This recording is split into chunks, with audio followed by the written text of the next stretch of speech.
దేవుని పరిశుద్ధ నామమునకు మహిమా ఘనత ప్రభావాలు కలుగునుగాక.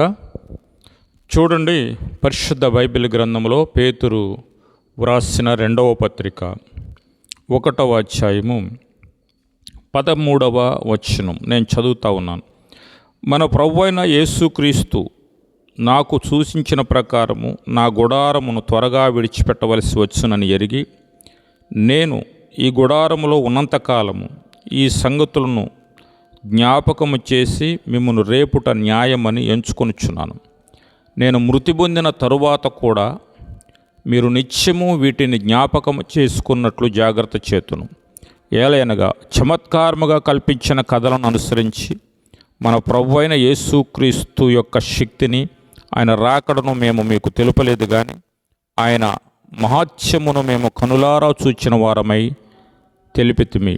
ఈయన నా ప్రియ కుమారుడు, ఈయన యందు నేను ఆనందించుచున్నాను అను శబ్దము మహాదివ్య మహిమ నుండి ఆయన యొద్దకు వచ్చినప్పుడు, తండ్రి అయిన దేవుని వలన ఘనతయు మహిమయు ఆయన పొందగా, మేము ఆ పరిశుద్ధ పర్వతం మీద ఆయనతో కూడా ఉండిన వారమై ఆ శబ్దము ఆకాశము నుండి రాగా వింటిమి.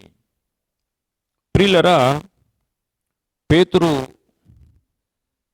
భక్తుడు యేసుక్రీస్తు ప్రభువారి శిష్యుల్లో, అపోస్తలుల్లో ఒకటిగా ఉన్నాడు. అయితే ఆయన యేసుక్రీస్తు ప్రభువారి చేత కొంత గద్దింపు ఎదుర్కొన్న సందర్భాలు ఉన్నాయి. అదేవిధంగా నువ్వు నన్ను ఎరుగనని ముమ్మారు చెబుతావు అని యేసు ప్రభువారు కూడా తనను అన్న సందర్భం ఉంది. అయితే నేను చనిపోయినా కానీ,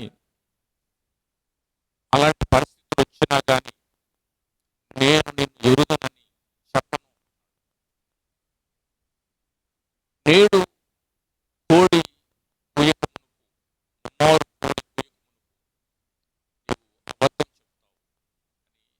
చెప్తావు అని యేసు ప్రభువారు చెప్పారు. ఇలాంటి పేతురు గారిని యేసు ప్రభువారు స్థిరపరిచారు. పేతురు గారు పేరు సీమోను. అసలు పేరు సీమోను. యేసుక్రీస్తు ప్రభువారు తనకు పేతురు అని పేరు పెట్టాడు. ప్యాట్రస్, రాయి స్థిరంగా చేశాడు. సీమోను అంటే రెల్లు లాంటి వాడు. సీమోను అంటే కదిలేటువంటి రెల్లు, గాలికి ఎటంటటు కొట్టుకుపోయేటువంటి స్వభావాన్ని యేసుక్రీస్తు ప్రభువారు ఒక స్థిరమైన చిత్తం కలిగిన వాడిగా పేతురుని చేసినట్టుగా మనం చూస్తాం. సరే, ఆయన ఏం చెప్తున్నాడంటే, పేతురు 2వ పత్రికలో ఆయన రాస్తూ ఒక మాట అంటున్నాడు. నేను నా గుడారాన్ని విడిచిపెట్టే సమయం వచ్చింది.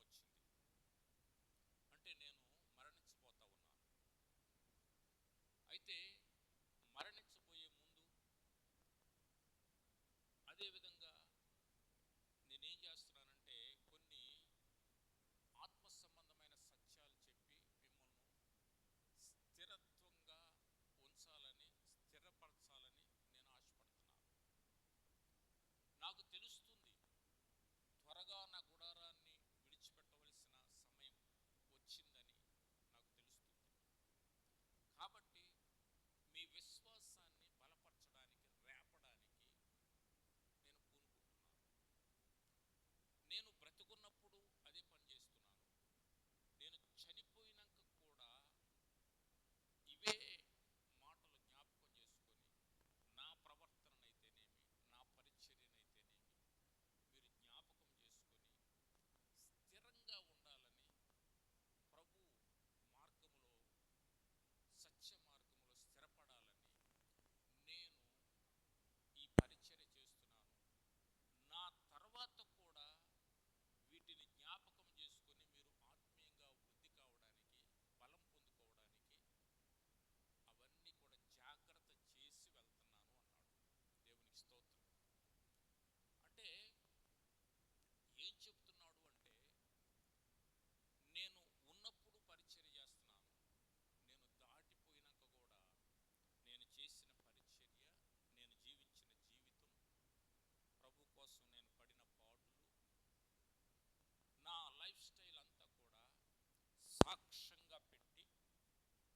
అది మీరు ధ్యానం చేసినందువలన దాని ద్వారా కొన్ని ఆత్మ సంబంధంగా మీరు బలపడడానికి అవకాశం ఉంది. మీరు చెదిరిపోకుండా స్థిరంగా ఉండడానికి అవకాశం ఉంది అంటూ తన అనుభవాన్ని,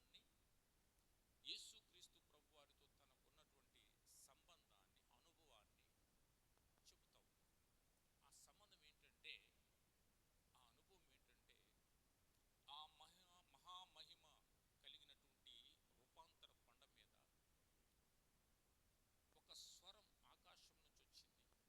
ఉన్నాడు. ఆ సంబంధం ఏంటంటే, ఆ అనుభవం ఏంటంటే, ఆ మహామహిమ కలిగినటువంటి రూపాంతర కొండ మీద ఒక స్వరం ఆకాశం నుంచి వచ్చింది. ఆ స్వరం, ఈయన నా ప్రియ కుమారుడు, ఈయన యందు నేను ఆనందించుచున్నాను అని ఆ శబ్దం వచ్చినప్పుడు, మేము ఆ కొండ మీద ఉన్నాను, నేను కూడా ఆ కొండ మీద ఉన్నాను, నేను అదేవిధంగా యాకోబు, యోహాను కూడా ఉన్నాము. అయితే ఆ కొండను మహిమ ఆవరించింది. ఆ మహిమలో ఏలియా వచ్చాడు,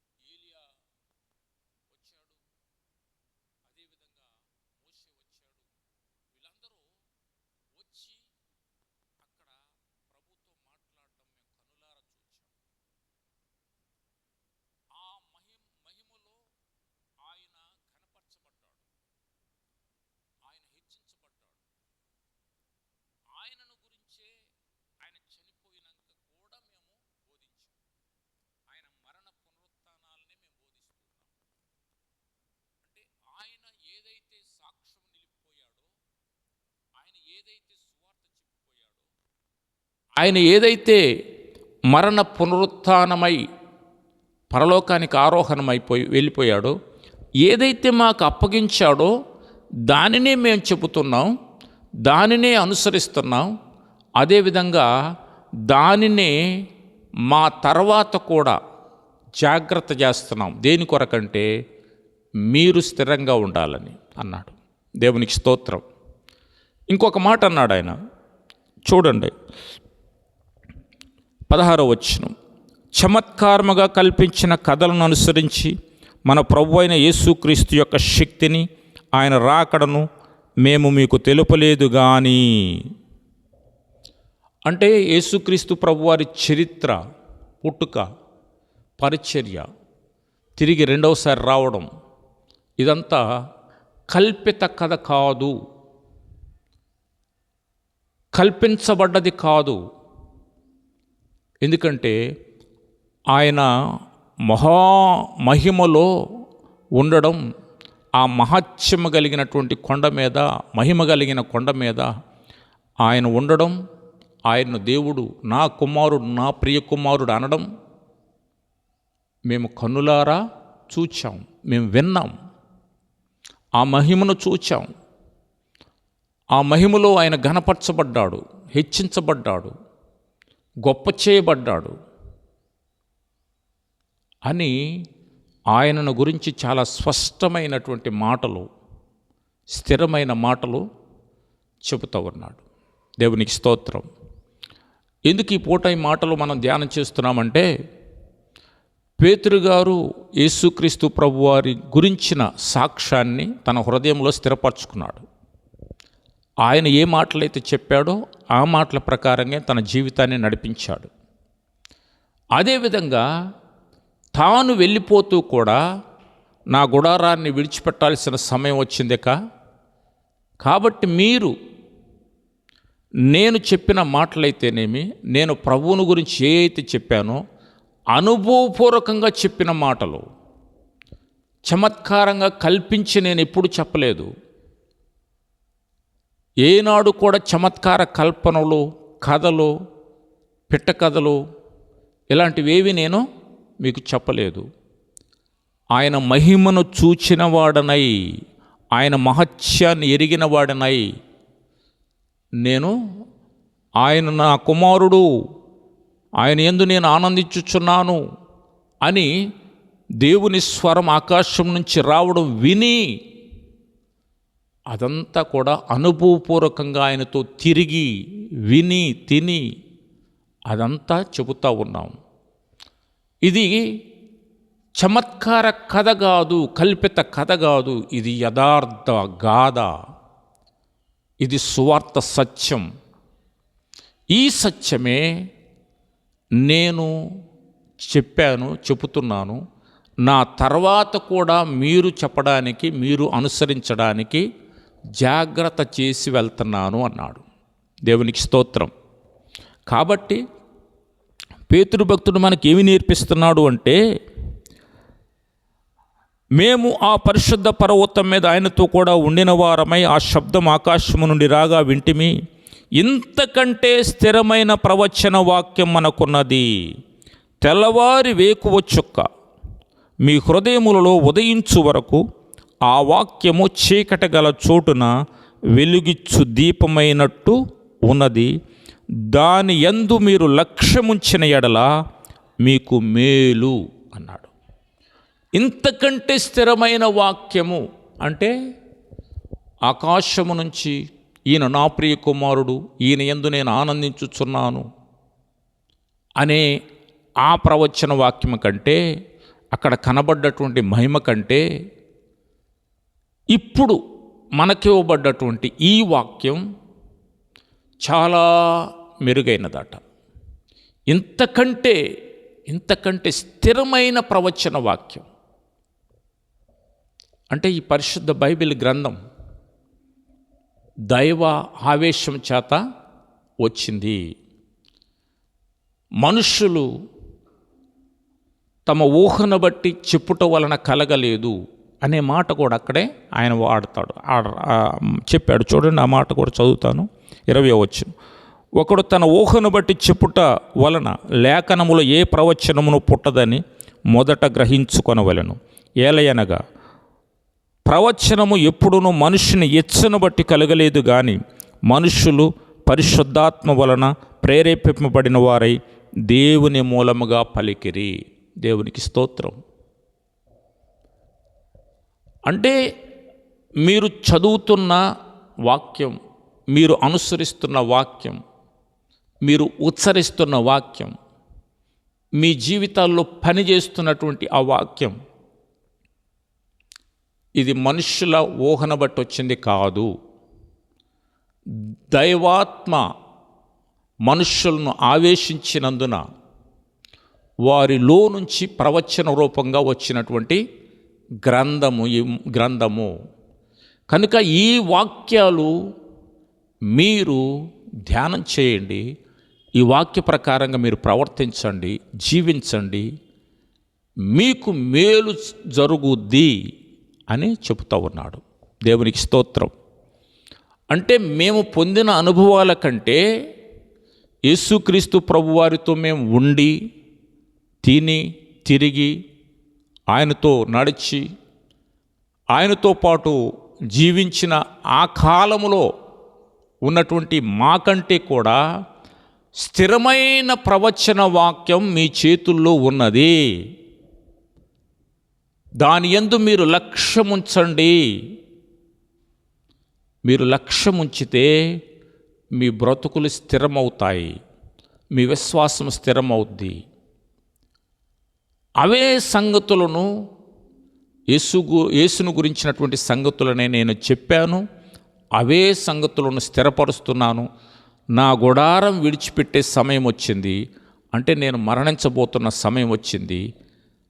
ఆ తరువాత కూడా నేను అనుసరించిన వాటిని, నేను చూపించిన వాటిని, నేను చెప్పిన వాటిని మీరు స్థిరంగా నమ్మాలని అనుభవపూర్వకంగా ఈ మాటలు చెబుతున్నాను అన్నాడు. దేవునికి స్తోత్రం. కాబట్టి ఈ పరిశుద్ధ లేఖనాలు దైవావేశము చేత వచ్చినటువంటి లేఖనాలు. అనాలోచనగా వీటిని చదవకూడదు, అశ్రద్ధగా వీటిని ధ్యానం చేయకూడదు. శ్రద్ధతో, అంతఃకరణ శుద్ధితో ఈ గ్రంథాన్ని ధ్యానం చేయాలి. నువ్వు వర్ధిల్లుతావు అంటాడు, వర్ధిల్లుతావు. యెహోషువతో దేవుడు అంటాడు, ఇదిగో నీవు ఈ గ్రంథం ధ్యానం చేస్తే, దివారాత్రులు ధ్యానం చేస్తే నీ మార్గాన్ని వర్ధిల్ల చేసుకుంటావు. ఎవడునూ నీ ఎదుట నిలవలేడు.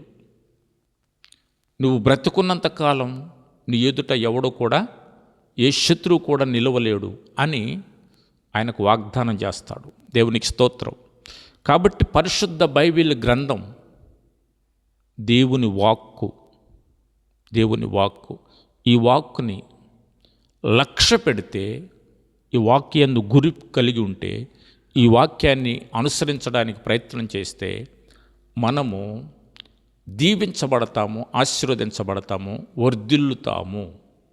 దేవునికి స్తోత్రం. దేవుడు తన మాటలో దీవించుగాక. ప్రార్థన చేద్దాం. పరిశుద్ధుడా, జీవము కలిగిన తండ్రి, నీకు వందనాలు. ఈ మాటలు మా హృదయాల్లో ముద్రించండి.